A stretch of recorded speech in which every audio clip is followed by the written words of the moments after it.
ভারতের নাকের ডগায় এবার শক্তিশালী জে-20 স্টিলথ যুদ্ধ বিমান মোতায়েন করেছে চীন। কিন্তু প্রশ্ন হলো, হঠাৎ কেন ভারত সীমান্তে এমন ভয়ঙ্কর ফাঁদ পাতল বেইজিং?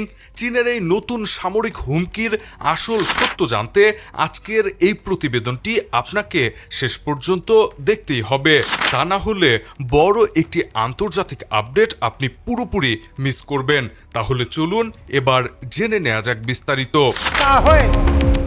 সম্প্রতি বেশ কিছু স্যাটেলাইট চিত্রে ধরা পড়েছে ভারতের লাদাখ এবং অরুণাচল প্রদেশের সীমান্ত ঘেঁষা বিমান ঘাঁটিগুলোতে অন্তত শক্তিশালী 11টি জে-20 মাইটি ড্রাগন স্টিলথ যুদ্ধ বিমান মোতায়েন করেছে চীন। এর মধ্যে হেতান ঘাঁটিতে 7টি এবং দামসুং ঘাঁটিতে 4টি যুদ্ধ বিমান প্রস্তুত রাখা হয়েছে।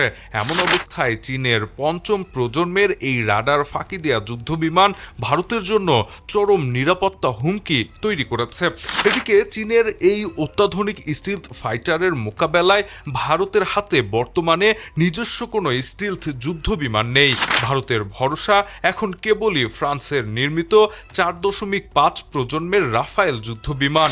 বিশেষজ্ঞরা বলছেন, চীনের জে-20 যুদ্ধ বিমানের নিখুঁত আক্রমণ এবং দূরপাল্লার মিসাইল প্রযুক্তির কাছে ভারতের বর্তমান আকাশ প্রতিরক্ষা ব্যবস্থা মারাত্মকভাবে পিছিয়ে রয়েছে।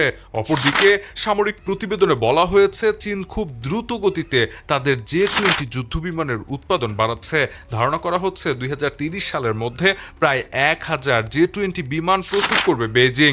ভারতের উত্তর সীমান্তে চীনা বিমান বাহিনীর এমন ভয়ঙ্কর যুদ্ধ বিমানের উপস্থিতি এখন একটি সাধারণ বিষয় যেন হয়ে দাঁড়িয়েছে, যা ভারতের জন্য ভবিষ্যতের এক মহা আতঙ্কের সংকেত বলে মনে করছেন বিশ্লেষকরা।